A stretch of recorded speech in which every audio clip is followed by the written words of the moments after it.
बच्चों, हम बात कर रहे हैं कंपनी के वित्तीय विवरणों के विश्लेषण की और हमने पिछले वीडियो में अंकित प्रश्न संख्या 1 से लेकर 3 तक हल कर लिए थे। आज जो भाग 8 है वो इस अध्याय का अंतिम भाग है और इसमें हम बात करेंगे आपकी पाठ्यपुस्तक के अंकित प्रश्न संख्या 4 से लेकर 6 तक। तो आइए शुरू करते हैं आपकी पाठ्यपुस्तक के अंकित प्रश्न संख्या 4। निम्न सूचनाओं से तुलनात्मक लाभ व हानि विवरण तैयार कीजिए। आपको सूचनाएं दी गई हैं 15-16 और 16-17, जिसमें आपको सूचनाएं विनिर्माण व्यय के रूप में पहली दी गई है 35,000 और 80,000। साथ ही साथ आपको दिया गया है ओपनिंग स्टॉक प्रथम वर्ष का 30,000 है और द्वितीय वर्ष का ओपनिंग स्टॉक नहीं दिया गया है, लेकिन यह कहा गया है कि जो उस वर्ष का अंतिम रहतिया है उसका 60% प्रारंभिक रहतिया होगा। विक्रय प्रथम वर्ष का 9,60,000 रुपए दिया गया है और द्वितीय वर्ष का दिया गया है 4,50,000 रुपए।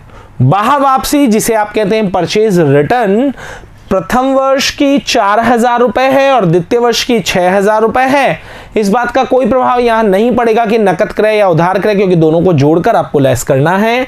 अंतिम रहतिया प्रथम वर्ष का नहीं दिया गया है, लेकिन यह कहा गया है कि 150% है आरंभिक रहतिये का और प्रथम वर्ष का आरंभिक रहतिया 30,000, तो इसका 150% निकालकर उसे हम क्लोजिंग स्टॉक देंगे। जबकि यहां पर क्लोजिंग स्टॉक 1 लाख रुपए द्वितीय वर्ष का दिया गया है, क्योंकि इसका ओपनिंग स्टॉक नहीं दिया गया था और ओपनिंग स्टॉक क्लोजिंग स्टॉक यानी इस 1 लाख का 60% है। आगे बढ़ते हैं। उधार क्रय 1,50,000 प्रथम वर्ष का और द्वितीय वर्ष का नहीं दिया गया है। यह कहा गया कि 150% नकद क्रय का है।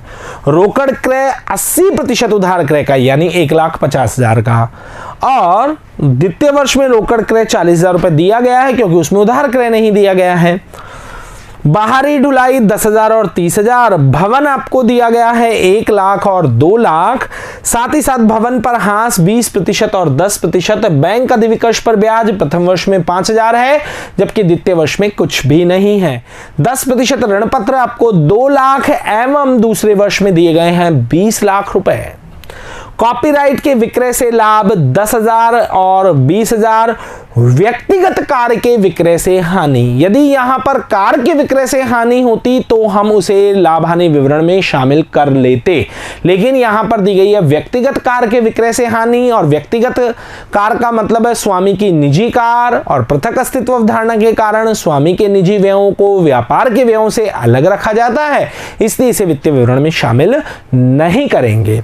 आगे बात की जाए तो अन्य प्रचालन व्यय 20,000 और 10,000 आपको दिए गए हैं और कर की दर दी गई है 50% और साथ ही साथ दूसरे वर्ष की 40%। प्रश्न की सभी मदों को पढ़ लेने के बाद यह स्पष्ट हो चुका है कि यहां पर रेवेन्यू फ्रॉम ऑपरेशन तो हमें दिया गया है प्रथम वर्ष का 9,60,000 है और द्वितीय वर्ष का दिया गया है 4,50,000 रुपए, लेकिन यहां पर क्रय और स्टॉक इनमें थोड़ी सी उलझन है। तो आइए पहले इनके वर्किंग नोट्स की बात करते हैं। पहला वर्किंग नोट हम लगाएंगे purchase of stock in trade. तो यहां पर कैश परचेज और क्रेडिट परचेज दोनों को जोड़कर उसमें से आपको परचेज रिटर्न को लेस करना होगा। तो पहले बात करते हैं कैश परचेज की। द्वितीय वर्ष की 40,000 दी गई है, जबकि उधार परचेज पहले वर्ष की 1,50,000 दी गई है। कैश परचेज द्वितीय वर्ष की दी गई है 40,000, जबकि क्रेडिट परचेज प्रथम वर्ष की दी गई है 1,50,000। बाकी ये दोनों परसेंटेज बेसिस हैं, वो कैसे कैसे हैं वो बात करते हैं। यहां पर उधार क्रय दिया गया है 150% नकद क्रय का और नकद क्रय कितना है 40,000। 40,000 का 150% जब आप निकालते हैं तो ये आपके निकल कर आता है 60,000 रुपए, यानी इस वर्ष का जो उधार क्रय है वो 60,000 रुपए होगा। तो आप यहां पर 60,000 क्रेडिट परचेज लिखते हैं। अब बात करते हैं साथ ही साथ यहां पर प्रथम वर्ष के लिए उधार क्रय 1,50,000 दिया गया है, जबकि नकद क्रय के लिए लिखा हुआ है 80% उधार क्रय का। तो 1,50,000 का 80% जब आप कैलकुलेट करते हैं तो ये आता है 1,20,000 रुपए। तो यहां पर आप लिख दें 1,20,000 रुपए। टोटल परचेज प्रथम वर्ष की होगी 2,70,000, जबकि यहां की होगी 1,00,000। अब बात करते हैं परचेज रिटर्न।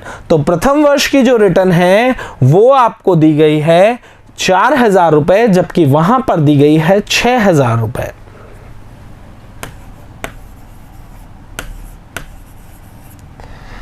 तो यहां पर purchase of stock in trade प्रथम वर्ष आता है 2,66,000 रुपए, जबकि यहां पर आता है 94,000 रुपए। ये हुआ आपका purchase of stock in trade की गणना। दूसरी बात करते हैं चेंजेस इन इन्वेंट्री। तो यहां पर इन्वेंट्री भी अगर देखी जाए तो प्रथम वर्ष का ओपनिंग स्टॉक दिया गया है, जबकि द्वितीय वर्ष का क्लोजिंग स्टॉक दिया गया है। तो आइए पहले इन मदों को फिलअप करते हैं। चेंजेस इन इन्वेंट्री, प्रथम वर्ष का ओपनिंग स्टॉक 30,000, जबकि द्वितीय वर्ष का क्लोजिंग स्टॉक आपको 1,00,000 दिया है। अब बात करते हैं, यहां पर भी परसेंटेज बेसिस चीजें दी गई हैं। आरंभिक रहतिया प्रथम वर्ष का 30,000, जबकि दूसरे वर्ष का प्रारंभिक रहतिया है वो अंतिम रहतिया का 60% है। तो यहां पर अंतिम रहतिया आपको दिया गया है 1,00,000 और 1,00,000 का 60% होगा 60,000 रुपए। प्रथम वर्ष के अंतिम रहतिये के लिए क्या कहा गया है? प्रथम वर्ष के अंतिम रहतिये के लिए कहा गया है 150% आरंभिक रहतिये का, यानी 30,000 का 150%, और जब आप 30,000 का 150% निकालते हैं तो वो आता है 45,000। चेंजेस इन इन्वेंट्री निकालने के लिए ओपनिंग स्टॉक में से क्लोजिंग स्टॉक को घटाया जाता है। तो यहां पर 15,000 रुपए ऋणात्मक शेष आता है और यहां पर 40,000 रुपए ऋणात्मक शेष आता है। इन दोनों को ही खर्चों में ले जाकर घटाया जाएगा। आगे अगर बात की जाए तो अब निकालते हैं फाइनेंस एक्सपेंसेस। फाइनेंस एक्सपेंसेस की अगर बात की जाए तो यहां पर फाइनेंस के रूप में दो खर्चे हैं। एक बैंक इंटरेस्ट है जो कि ओवरड्राफ्ट पर है, और ऋण पत्रों पर ब्याज 10% ऋण पत्र है। पिछले प्रश्न की तरह कैलकुलेट करेंगे। 2 लाख का 10% होगा 20,000 रुपए, जबकि 20 लाख का 10% होगा 2 लाख रुपए। तो यहां पर फाइनेंस एक्सपेंसेस का वर्किंग नोट कुछ इस तरीके से लगाएं। इंटरेस्ट ऑन बैंक ओवरड्राफ्ट प्रथम वर्ष 5,000, यहां कुछ भी नहीं है। इंटरेस्ट ऑन डिबेंचर प्रथम वर्ष 20,000, जबकि दूसरे वर्ष होगा 2 लाख। तो प्रथम वर्ष का डिबेंचर इंटरेस्ट 25,000 और यहां पर 2 लाख रुपए। Finance expenses, purchase in stock और साथ ही साथ चेंजेस इन इन्वेंट्री काउंट करने के बाद अगर बात करें एम्प्लॉय बेनिफिट एक्सपेंसेस नाम की कोई मद, यहां पर कोई भी ऐसा खर्चा नहीं दे रखा जो एम्प्लॉय से संबंधित हो, तो एम्प्लॉय बेनिफिट एक्सपेंसेस नहीं आएंगे। फाइनेंस एक्सपेंसेस हो चुके हैं। डेप्रिसिएशन की अगर बात की जाए तो मूल्यह्रास खुद ही ने कैलकुलेट नहीं, परसेंटेज यहां पर दी गई है 20% और 10%, जो कि हम बहुत आसानी से निकाल लेंगे। 1 लाख का 20% 20,000 और 2 लाख का 10% 20,000। तो डेप्रिसिएशन एंड अमोर्टाइजेशन भी आपका हो चुका है। इसके बाद में बात की जाए तो अब अगली मद आती है अदर एक्सपेंसेस। अदर एक्सपेंसेस में क्या क्या लिया जाएगा उसकी अगर हम बात करें तो बाहरी ढुलाई 10,000 और 30,000, साथ ही साथ विनिर्माण व्यय 35,000 और 80,000, और इसके अलावा अन्य प्रचालन व्यय 20,000 और 10,000, लेकिन कार के विक्रय से हानि को नहीं लिया जाएगा। तो मैन्युफैक्चरिंग एक्सपेंसेस 35 और 80,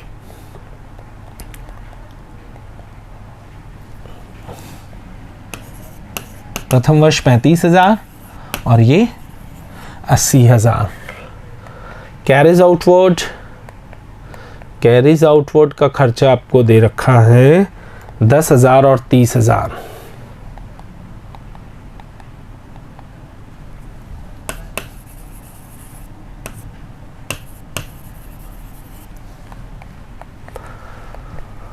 अब बात करते हैं 20,000 और 10,000 अदर ऑपरेटिंग एक्सपेंसेस आपको दिए गए हैं।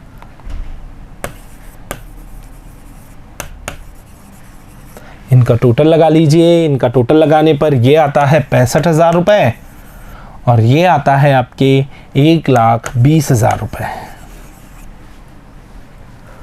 साथ ही साथ हमने एक नोट लगाया है, व्यक्तिगत व्ययों को या हानियों को वित्तीय विवरण में नहीं दिखाया जाता है, अतः व्यक्तिगत कार के विक्रय से हानि को वित्तीय विवरण में शामिल नहीं किया जाएगा।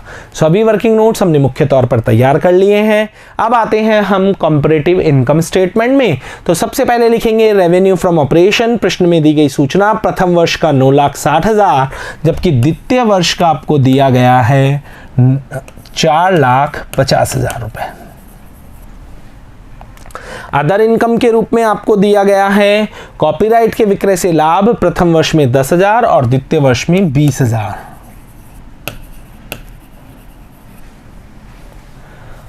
टोटल रेवेन्यू 9,70,000 और साथ ही साथ 4,70,000।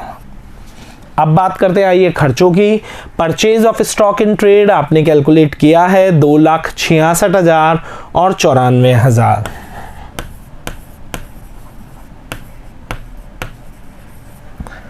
चेंजेस इन इन्वेंट्री जो कि आपने कैलकुलेट किए हैं प्रथम वर्ष 15,000 और द्वितीय वर्ष 40,000, जो कि दोनों ही नेगेटिव हैं, यानी कि क्लोजिंग स्टॉक ओपनिंग स्टॉक से ज़्यादा है।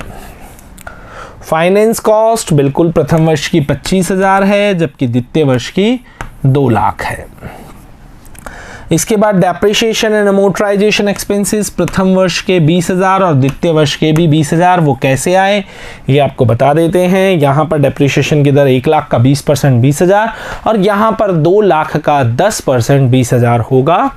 इसके बाद में अदर एक्सपेंसेस जिनका वर्किंग नोट हमने तैयार किया है। अदर एक्सपेंसेस में प्रथम वर्ष के हैं 65,000 और दूसरे वर्ष के हैं 1,20,000।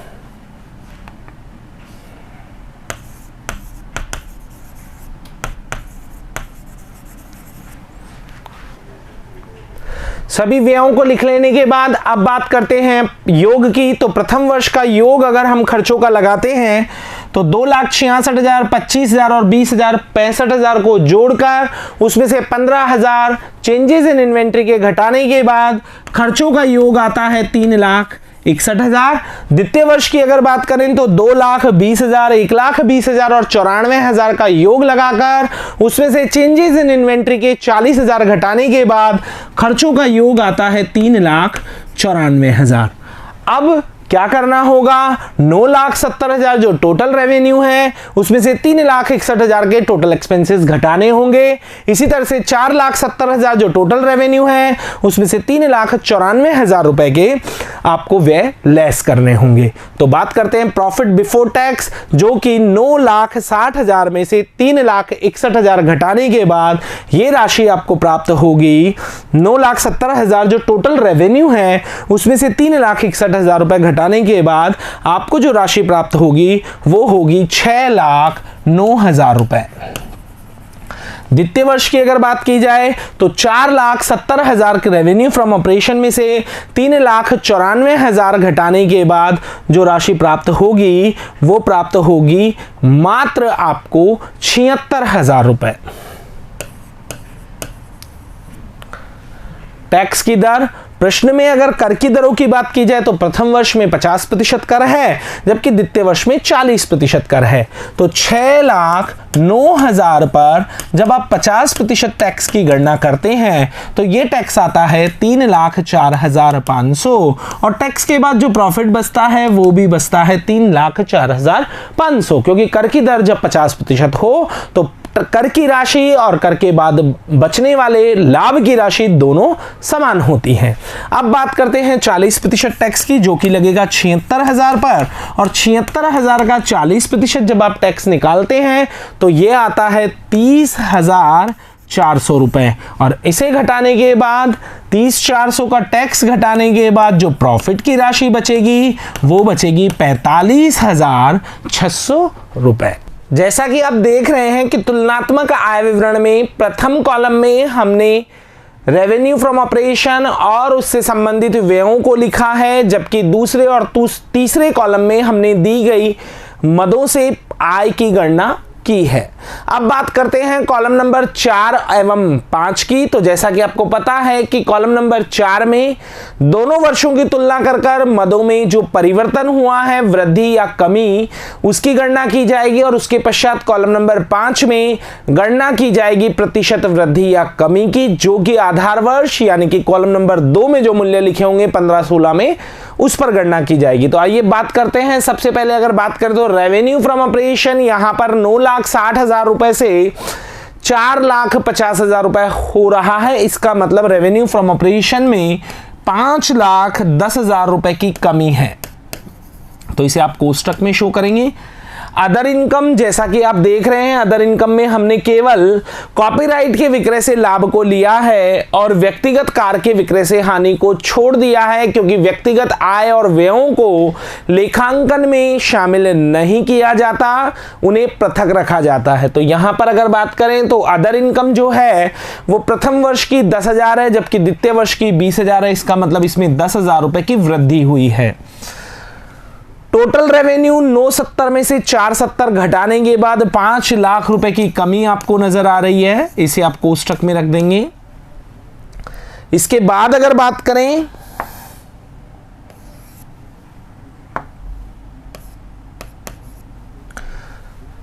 Purchase of stock in trade, जो कि प्रथम वर्ष में 2,66,000 जबकि दूसरे वर्ष में 94,000 है, तो इसमें भी आपको कमी नजर आ रही है 1,72,000 रुपए की। इसके बाद अगर बात की जाए तो चेंजेस इन इन्वेंट्री प्रथम वर्ष में 15,000 और दूसरे वर्ष में 40,000, तो इसमें 25,000 रुपए आप लिखेंगे और साथ ही साथ कोष्टक में ही लिखेंगे क्योंकि ये ऋणात्मक है। फाइनेंस कॉस्ट की अगर बात की जाए तो 25,000 से 2 लाख यानी 1,75,000 रुपए की वृद्धि है। साथ ही साथ अगर मैं बात करूं डेप्रिसिएशन एंड अमोर्टाइजेशन, इनमें कोई परिवर्तन नहीं है। इसके बाद में अगर बात की जाए तो अदर एक्सपेंसेस 65,000 से 1,20,000 हो रहे हैं। इसका मतलब इसमें 55,000 रुपए की वृद्धि होती है।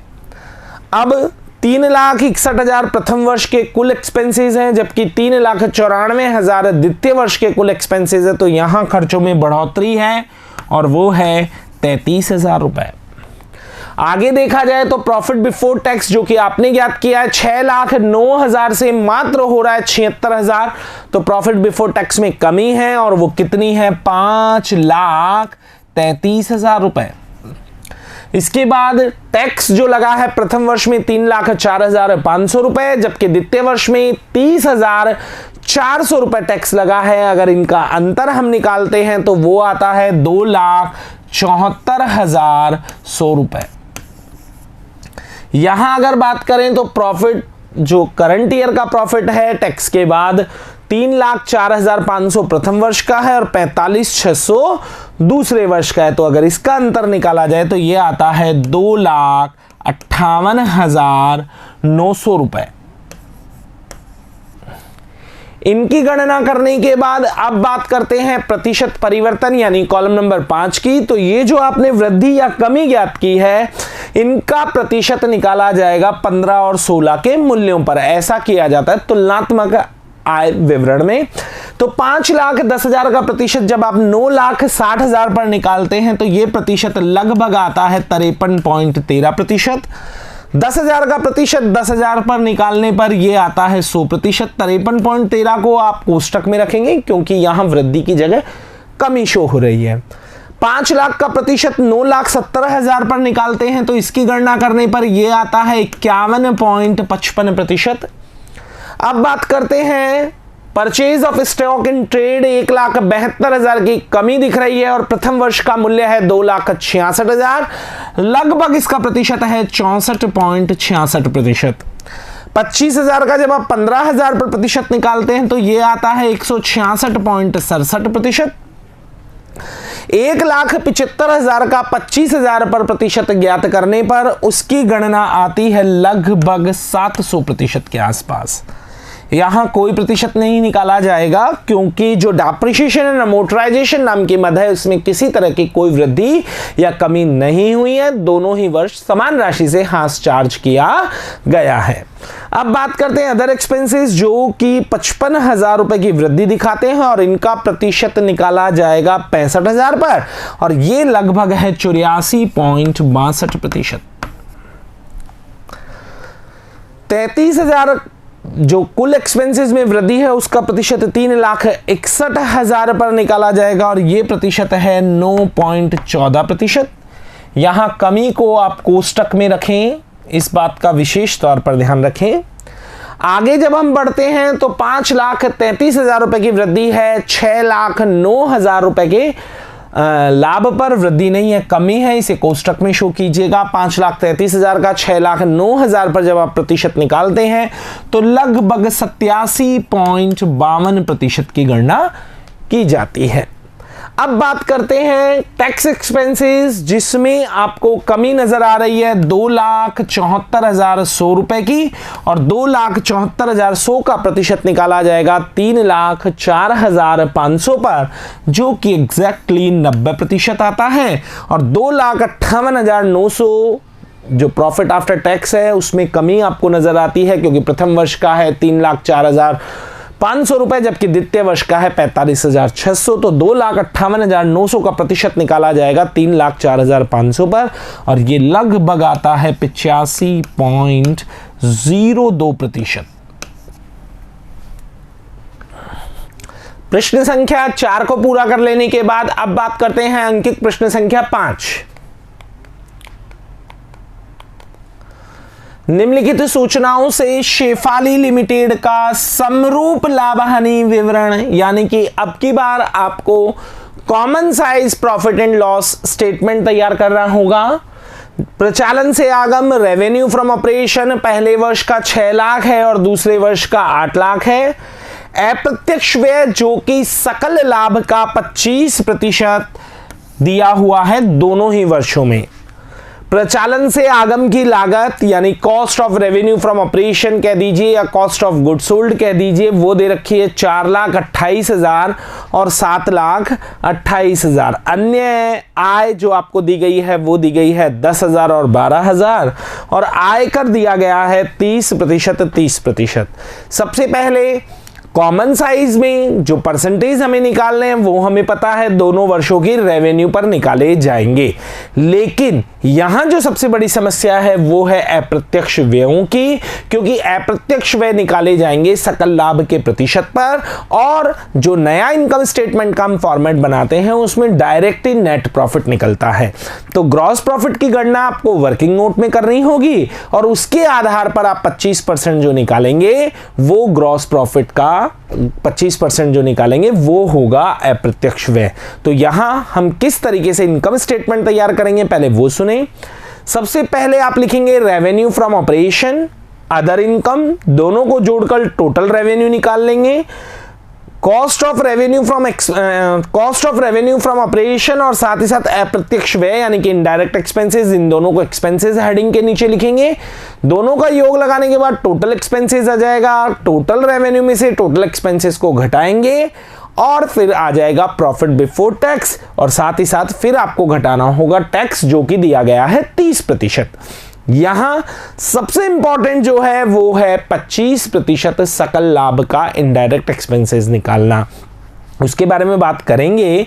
तो यहां पर सबसे पहले वर्किंग नोट ही आपको तैयार करवा देते हैं। कैलकुलेशन ऑफ अदर एक्सपेंसेस किस तरीके से निकालेंगे, तो सबसे पहले हम निकालेंगे ग्रॉस प्रॉफिट। तो जैसा कि आप देख रहे हैं प्रथम वर्ष की प्रचालन से आगम 6 लाख है और रेवेन्यू फ्रॉम ऑपरेशन 4,28,000 है। तो प्रथम वर्ष के 6 लाख में से आप घटाएंगे 4,28,000 और जब आप ऐसा करेंगे तो ये राशि आपके निकल कर आती है 1,72,000 इस वर्ष का ग्रॉस प्रॉफिट। जबकि द्वितीय वर्ष की बात करूं तो इस वर्ष का रेवेन्यू फ्रॉम ऑपरेशन तो है 8 लाख और cost of revenue from operation है 7,28,000। इसका मतलब जो ग्रॉस प्रॉफिट होगा वो होगा 72,000 रुपए। अदर एक्सपेंसेस दोनों का 25% निकाला जाएगा तो 1,72,000 का 25% और साथ ही साथ 72,000 का 25% दूसरे वर्ष के लिए। तो जब आप इसका 25% काउंट करते हैं तो ये तो 18,000 रुपये होंगे, और जब आप इसका 25% काउंट करते हैं तो ये आपके होंगे लगभग 43,000 रुपये। इस तरीके से आपको प्रतिशत की गणना करनी होगी। उसके लिए आप ध्यान रखें, सकल लाभ अगर कभी भी निकालना हो, ग्रॉस प्रॉफिट अगर कभी भी निकालना हो, तो रेवेन्यू फ्रॉम ऑपरेशन में से cost of revenue from operation या फिर सेल में से कॉस्ट ऑफ गुड्स सोल्ड को घटाया जाता है। इस बात का विशेष तौर पर ध्यान रखें। अब हम बात करते हैं common size profit and loss statement की। तो वो ही 5 कॉलम आपको नजर आ रहे होंगे। पहले कॉलम में अवयवों को लिखा गया है और बिल्कुल उसी तरीके से लिखा गया है जैसे मैंने बात करी है। सबसे पहले रेवेन्यू फ्रॉम ऑपरेशन और अदर इनकम, इन दोनों का टोटल लगाएंगे। एक्सपेंसेस में कॉस्ट ऑफ गुड्स सोल्ड और अदर एक्सपेंसेस जो अब आपको पता लग चुके हैं। उसके बाद में टोटल एक्सपेंसेस, टोटल रेवेन्यू में से टोटल एक्सपेंसेस को घटाएंगे, प्रॉफिट बिफोर टैक्स आएगा और फिर आपको 30% टैक्स की गणना करनी है। तो चलिए बात करते हैं। रेवेन्यू फ्रॉम ऑपरेशन प्रथम वर्ष का दिया है 6 लाख, जबकि द्वितीय वर्ष का रेवेन्यू फ्रॉम ऑपरेशन दिया है 8 लाख। अगर इधर अदर इनकम की बात करें तो इस वर्ष की 10,000 है और इस वर्ष की 12,000 है। टोटल रेवेन्यू यहाँ पर 6,10,000 और यहाँ पर 8,12,000। कॉस्ट ऑफ गुड्स सोल्ड प्रथम वर्ष की 4,28,000 दी गई है और यहाँ पर दी गई है 7,28,000। अब बात करते हैं अदर एक्सपेंसेस की, और अदर एक्सपेंसेस जो कि आपने वर्किंग नोट में निकाले हैं प्रथम वर्ष के 43,000 हैं, जबकि दूसरे वर्ष के 18,000 हैं। आप जब इनका योग लगाते हैं तो प्रथम वर्ष का योग आएगा 4,71,000, जबकि यहां पर योग आएगा 7,46,000। अब आपके पास टोटल रेवेन्यू भी है और टोटल एक्सपेंसेस भी हैं। तो प्रॉफिट बिफोर टैक्स निकालने के लिए क्या करना होगा, टोटल रेवेन्यू में से टोटल एक्सपेंसेस को लेस कर दीजिए। तो जब 6,10,000 में से 4,71,000 आप लेस करते हैं तो राशि बचती है 1,39,000, और यहाँ पर 8,12,000 में से जब 7,46,000 रुपये आप लेस करेंगे, 8,12,000 माइनस 7,46,000, तो आपका प्रॉफिट होगा 66,000 रुपये। टैक्स की दर जैसा कि प्रश्न में दी गई है 30% आपको निकालना है। तो प्रथम वर्ष का है 1,39,000, जिसका 30% आप काउंट करेंगे, और जब इसका 30% आप निकालते हैं तो इसकी 30% जो राशि है वो आती है 41,700 रुपये। इसी तरीके से जब आप 66,000 का 30% काउंट करते हैं तो ये लगभग आपके होगा 19,200 रुपये। 19,200 नहीं, ये होगा 36,18, 19,800 रुपये। अब यहां पर राशियों को लिखने के बाद आप लेस करेंगे प्रॉफिट बिफोर टैक्स में से टैक्स को। 1,39,000 में से 41,700 घटाने के बाद राशि बचती है 97,300, और 66,000 में से आप लेस करेंगे 19,800 रुपये को, और जब आप लेस करते हैं तो ये राशि बचती है 46,200 रुपये। आप जो बना रहे हैं वो बना रहे हैं common size profit and loss statement. यहीं पर आपको मेन फर्क समझना होगा।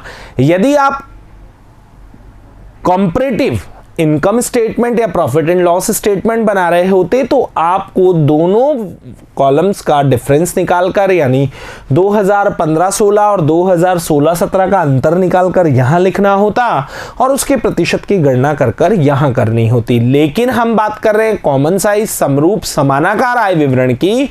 इसमें तुलना नहीं की जाती है, बल्कि किसी मुख्य मद पर सभी मदों का प्रतिशत ज्ञात किया जाता है। तो जैसा कि आप जानते हैं कि इनकम स्टेटमेंट स्टेटमेंट में मुख्य मद मानी जाती है रेवेन्यू फ्रॉम ऑपरेशन, यानी कि 2015-16 के सभी प्रतिशत आपको निकालने होंगे 6 लाख रुपए पर, जबकि 2016-17 के सभी प्रतिशत की गणना आपको करनी होगी 8 लाख पर। तो आइए बात करते हैं, पहले प्रथम वर्ष के प्रतिशत निकालते हैं।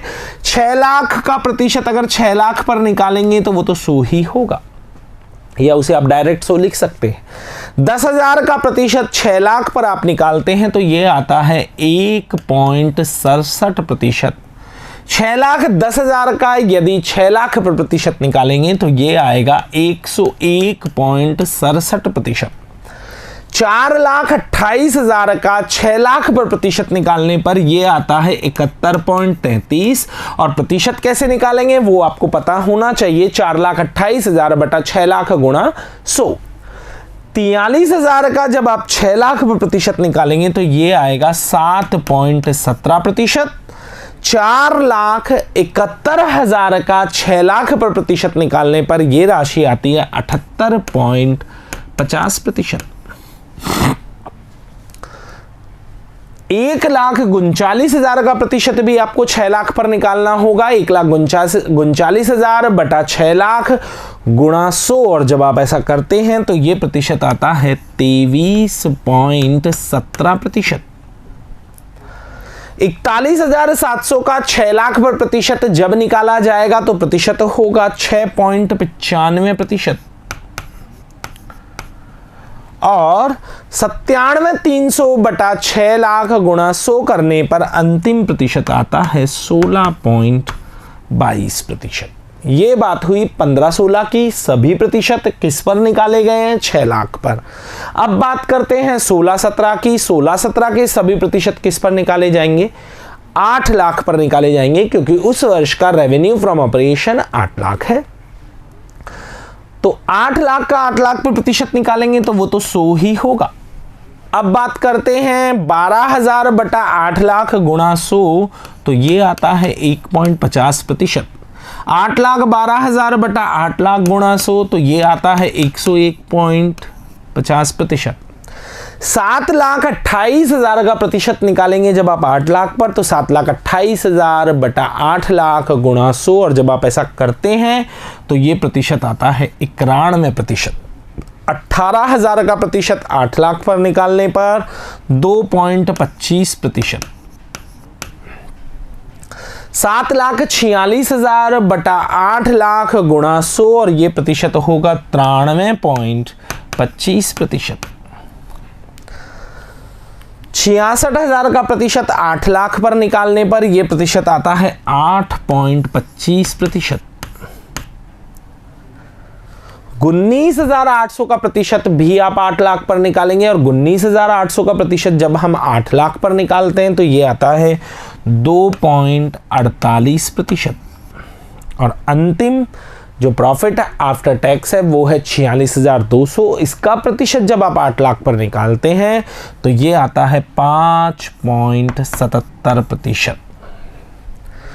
आप इसे इस तरीके से भी चेक कर सकते हैं, जिस तरीके से आपने यहाँ पर 6 लाख और 10,000 को जोड़कर 610 निकाला है, वैसे ही ये प्रतिशत भी इसी तरीके से जोड़ते हुए और अंत तक इसी तरीके से प्रॉफिट निकल रहा है। जैसे कि revenue from operation 100, other income 1.67, तो टोटल इनकम हो गई या टोटल रेवेन्यू 101.67।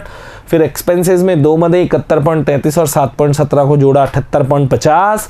101.67 में से 78.50 को लेस किया तो प्रॉफिट ऑफ बिफोर टैक्स आ रहा है 23.17। 23.17 में टैक्स लगाया 30%, 6.95 तो 16.22 आपका प्रॉफिट आफ्टर टैक्स बचता है। ऐसी चेकिंग आप कंपैरेटिव स्टेटमेंट में नहीं कर सकते, लेकिन इसमें बिल्कुल ये इसी तरीके से पैरेलल चलता है। इसी कारण आपने देखा है कि कॉमन साइज 1 वर्ष के भी तैयार किए जा सकते हैं, जबकि कंपैरेटिव के लिए कम से कम आपको 2 वर्ष के आंकड़े चाहिए होते हैं। प्रश्न संख्या 5 को पूरा करने के बाद अब बात करते हैं आपके पाठ्यपुस्तक के अंतिम प्रश्न की, प्रश्न संख्या 6। निम्नलिखित सूचनाओं से आदित्य लिमिटेड एवं अंजनी लिमिटेड के समरूप तुलन पत्र विवरण तैयार कीजिए। यानी कि आपको तैयार करनी है कॉमन साइज बैलेंस शीट। दो कंपनियां जिनके डेटा आपको दे रखे हैं, पहली है आदित्य लिमिटेड और दूसरी है अंजनी लिमिटेड। समता एवं देयताओं में शेयर होल्डर फंड दोनों कंपनियों का अंश पूंजी 6 लाख और 8 लाख। रिजर्व एंड सरप्लस यानी कि आधिक्य एवं अधिशेष आपको दिया गया है 3 लाख और 2,50,000। और चालू देयताएं करंट लायबिलिटी दी गई हैं 1 लाख और 1,50,000। अगर योग की बात करूं तो आदित्य लिमिटेड का योग आपको दिया गया है 10 लाख और अंजलि लिमिटेड का योग आपको दिया गया है 12 लाख। संपत्तियों में गैर चालू परिसंपत्तियों में केवल एक संपत्ति फिक्स असेट्स के नाम से दी गई है 4 लाख एवं 7 लाख। इसके अलावा करंट असेट्स में 6 लाख और 5 लाख रुपए की मदें आपको दी गई हैं जिनका योग 10 लाख एवं 12 लाख है और आपको बनाना है कॉमन साइज बैलेंस शीट। तो आइए कॉमन साइज बैलेंस शीट में वही 5 कॉलम, पहले में अवयवों को लिखेंगे, दूसरे कॉलम में आप आदित्य लिमिटेड के अमाउंट्स को लिखेंगे, तीसरे कॉलम में आप अंजलि लिमिटेड के अमाउंट्स को लिखेंगे और फिर ये है कॉमन साइज बैलेंस शीट। इसलिए कॉलम नंबर 4 में आप 10 लाख रुपए पर सभी का प्रतिशत ज्ञात करेंगे आदित्य लिमिटेड की मदों का। और जब हम बात करेंगे अंजलि लिमिटेड की तो सभी प्रतिशत आपको किस पर ज्ञात करने होंगे?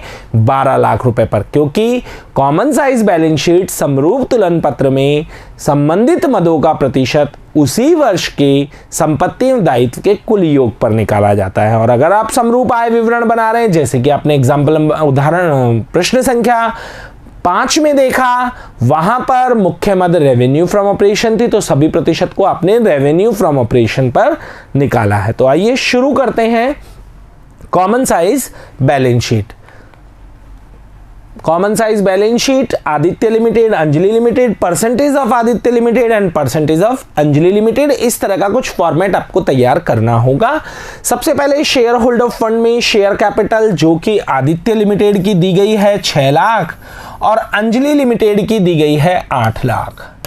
इसके बाद में आपकी बात करना चाहूंगा रिजर्व एंड सरप्लस 3 लाख और 2,50,000।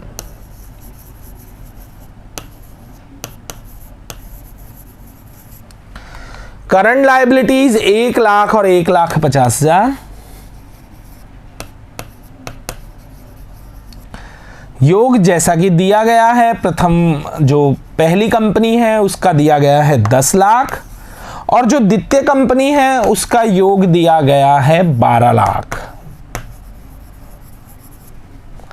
अब बात करना चाहेंगे असेट्स पक्ष की तरफ की, और असेट्स साइड की अगर बात की जाए तो असेट्स में आपको गैर चालू परिसंपत्तियों में फिक्स असेट्स दी रखी हैं 4 लाख एवं 7 लाख।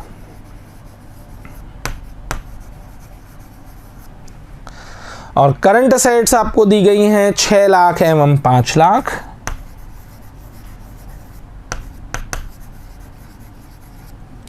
कुल योग 10 लाख एवं 12 लाख।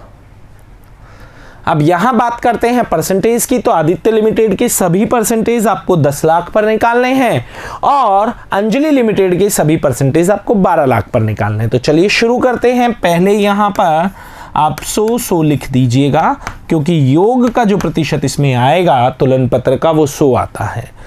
6 लाख का प्रतिशत जब आप 10 लाख पर निकालते हैं आदित्य लिमिटेड का, तो पहला प्रतिशत आता है 60%, 6 लाख बटा 10 लाख गुणा 100। दूसरा प्रतिशत 3 लाख का जब आप निकालेंगे तो वो आएगा 30%, और साथ ही साथ जब 1 लाख का प्रतिशत निकालेंगे तो वो होगा 10%। संपत्ति पक्ष का भी प्रतिशत 10 लाख पे निकाला जाएगा तो ये होगा 40% और ये होगा 60%, क्योंकि आंकड़े एकदम सिंपल से दिए गए हैं।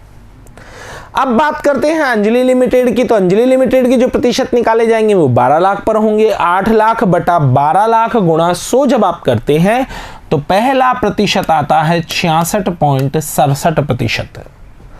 दूसरा प्रतिशत 2,50,000 का 12 लाख पर जब आप निकालते हैं तो ये आता है 20.83%। और 1.5 लाख का प्रतिशत जब आप 12 लाख पर निकालते हैं तो ये आता है 12.5%। संपत्ति पक्ष की और बात करें, संपत्ति पक्ष में हमें फिक्स एसेट 7 लाख की दी गई है और 7 लाख का जब आप प्रतिशत 12 लाख पर ज्ञात करते हैं तो ये प्रतिशत आता है 58.33%।